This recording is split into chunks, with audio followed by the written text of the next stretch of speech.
Hi everyone, my name is Les I Read and welcome to another video. So today I am going to review the book The Dark Days Club by Alison Goodman. So I read this a few months back now, so I read it earlier in the year. It's written by Alison Goodman and this is the first book in a trilogy. And this is a Regency fantasy, so it's set in the Regency era, specifically like I think 1816 or 1815, and we follow Lady Helen. She is raised by her uncle and her aunt, and her uncle specifically is really desperate for her to get married off. She has a bit of a reputation, nothing that she did, but based on her family. Her mother had a bit of a reputation of maybe being a little wild, not being overly ladylike. So her uncle's really desperate for her to get married to kind of make sure she's not part of the gossip and make her respectable. And so he's kind of in the mindset of like, let's marry her off right away to kind of the first person who comes along. Helen is not ready to get married. She's really young. She's 18. And she's really hoping to maybe move in with her brother. She has an older brother. He's on his own.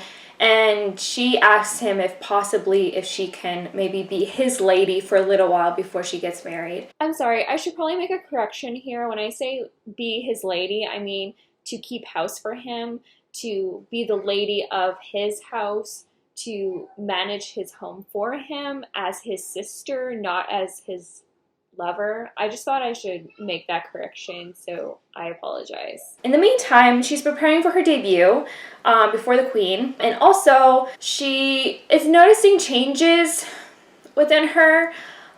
She's feeling like weird energies. She gets these like bursts of energy. She's really good at reading people, and she can decipher how people are feeling, and she can maybe tell if people are telling the truth or not. So she doesn't understand why she has these feelings or what's happening to her. And then at her debut, she meets Lord Carlston, and it's very possible that he may know the mystery of her mother, because her parents did die. I forgot to mention that. And he may know things that she doesn't about her parents, and he may know what's going on with her. I really love historical fiction set in this setting. And this, as maybe you can tell, is, like I said, it's a fantasy. So there's fantasy elements in here. It's kind of like an urban fantasy, but it's set in the Regency era. And I just love Regency stuff in general. I grew up like watching BBC dramas and like Pride and Prejudice and Sense and Sensibility and things like that. So if you like those kind of things, you'll probably really, really love this. I don't know, I just love reading stories set in that era. And so I was really excited to pick this one up. And I love fantasy. I love dangerous creatures. I love fighting. I love romance within those kind of settings. So this has everything about that.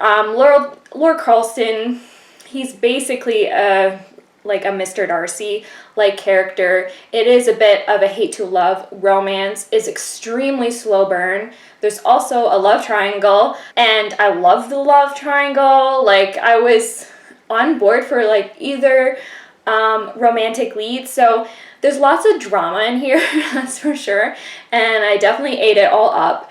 This leans way more historical fiction than it does fantasy. The fantasy elements are there, but it's mostly about the relationships and the drama between all the characters. It's about Lady Helen kind of discovering what's happening to her and learning about the Dark Days Club.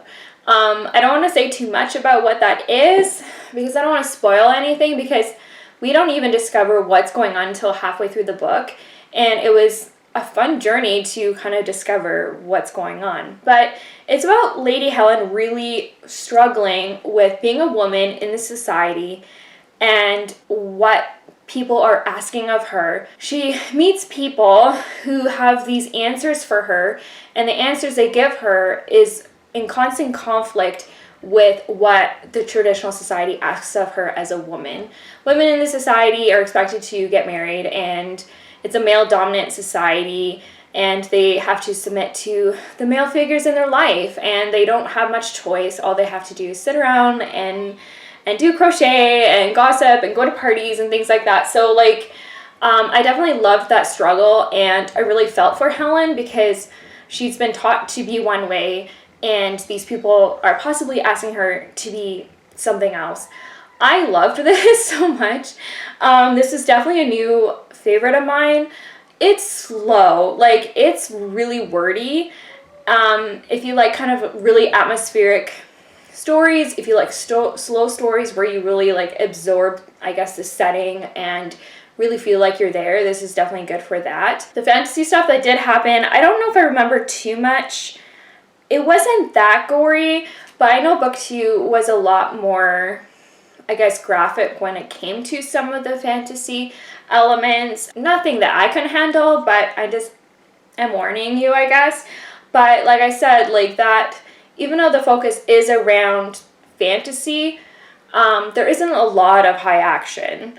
It's mostly about the relationships. I fell in love with the story. I highly recommend it if any of those things sound great for you. I forgot to mention this is a young adult series, but it feels more adult, I guess, because we're following young adults. Like Helen is 18. She's in part of the society, and so she's older. So I definitely recommend it if it sounds like something you would like. I gave it 5 out of 5 stars. Like, I fell in love with it. And for this one, I don't think I have much complaints except for maybe it was a little slow, but like, I didn't care. I loved it so much. Highly recommend if it sounds like something you would like. If you've read this book before, please comment down below. I love to know your thoughts and opinions about it. Did you like it? Did you not like it? I would love to know. If you have any other recommendations of like Regency fantasy, please leave them down below. I'm definitely looking for more.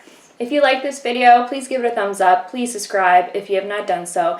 You can follow me on Goodreads and Instagram. And you know what? I want you to keep reading. Bye.